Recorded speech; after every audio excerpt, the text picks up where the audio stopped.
Thank you for watching my YouTube channel. Don't forget to subscribe and hit the notification bell to stay up to date whenever I upload new content. Also, feel free to follow me on social media links such as Twitch, Twitter, and Instagram. Feel free to join my Discord server where we have sighted and blind players getting to know each other and building a new community for all gamers. The links will be posted in the description below. Thank you for watching.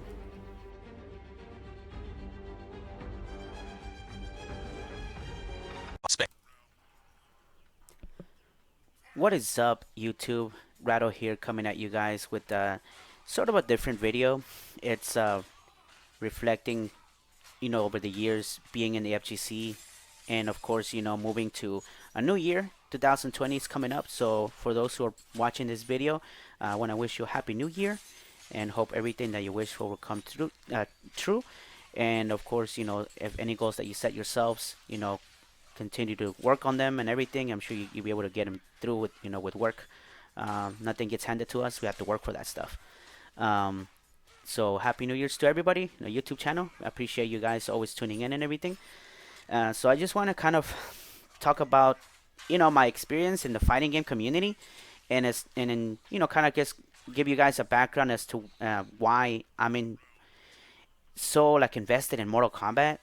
You know, because of how it came out for me, what it means to me, and everything. So it's just kind of like a reflective video, just kind of expressing what I feel and all that, and also giving you guys a background of what it's like to to play. Not necessarily as a blind player. I mean, that's kind of there, of course, but mainly just to being part of the competitive scene.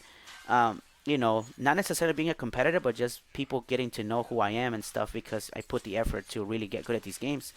As you guys can see in the background right there, I got my boy Cyrax in the background. This is the game that actually got me into the fighting game community back in 2011 when it came out, but I wasn't recognized until 2013 at Evo. Since then, of course, things blew up. But before we get to that, I just want to kind of give you guys how I got there and give you a brief background of as to why I play Mortal Kombat and everything. So, how and of course, you know, what has been going on recently.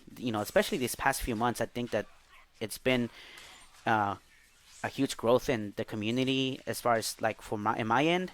Getting to know more people, streaming, and having all these guys come in and just hang out. And just having a good time and just chatting or playing or whatever.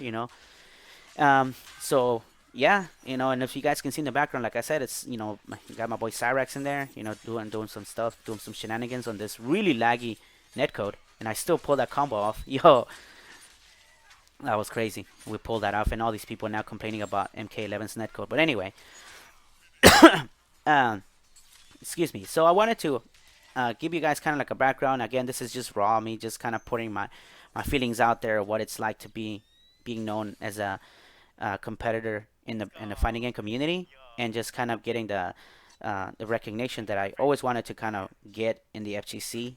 Of course, also having more blind players being recognized. I think that's been one of my goals, is to not just be um, me necessarily. I want other people to go out there and just um, grind this stuff out.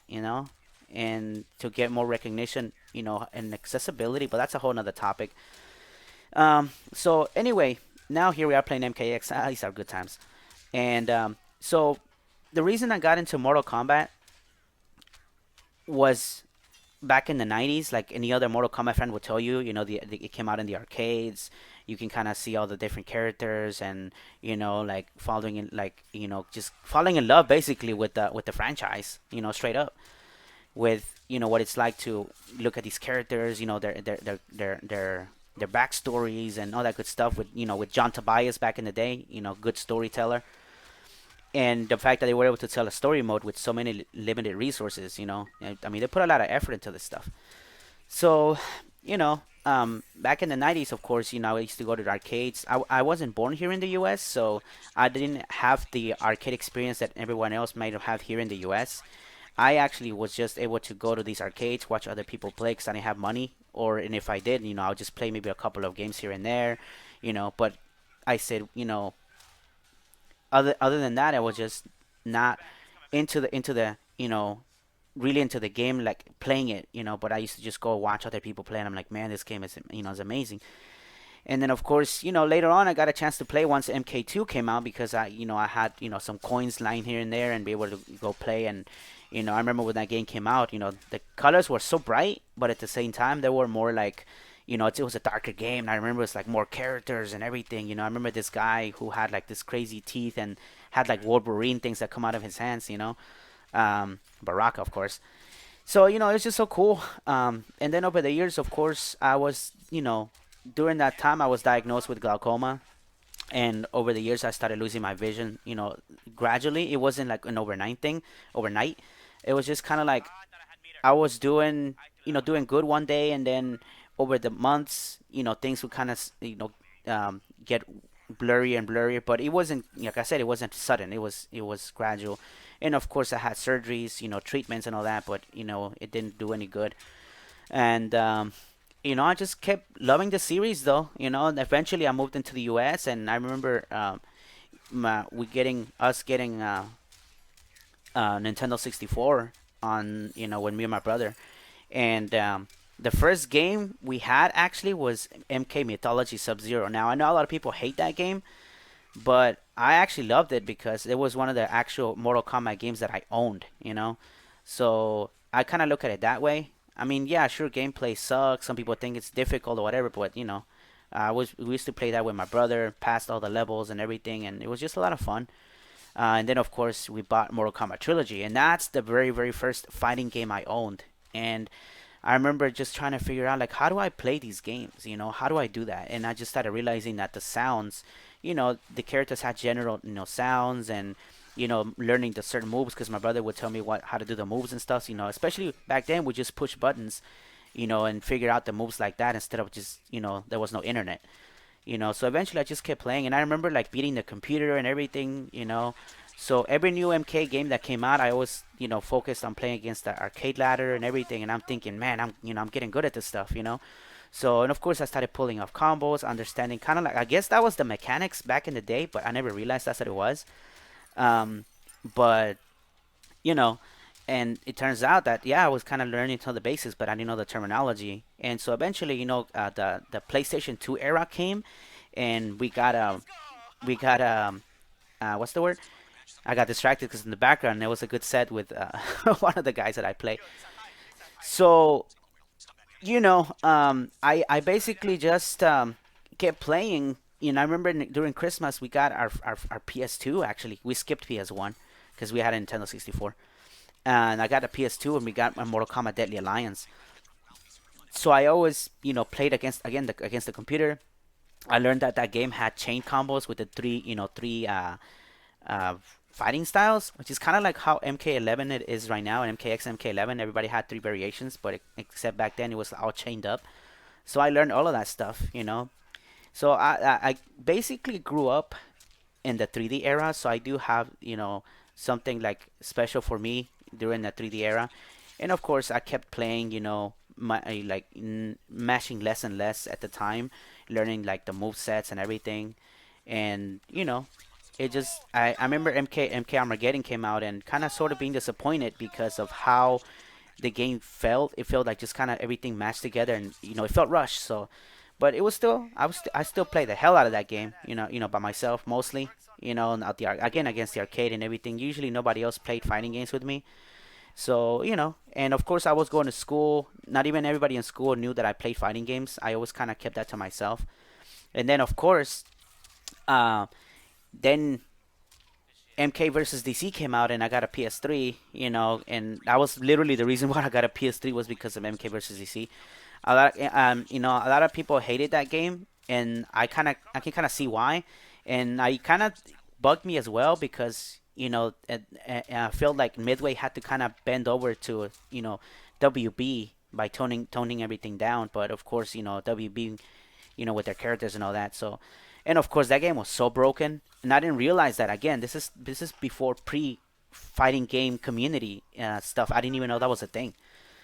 So I just kept going, and then for 2 years I kept playing that game online. It was just a lot of lag and everything. It just wasn't fun, honestly. So I went back to playing with the computer where I felt great, because I was beating the computer at the hardest difficulty and all that.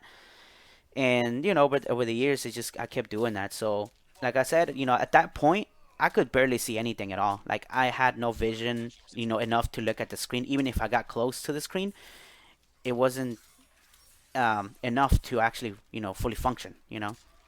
So, and then of course now here we are. MK11 came out. I mean MK9 came out, and then the internet was up and running. Like we had internet at that point too, so I started checking out YouTube videos.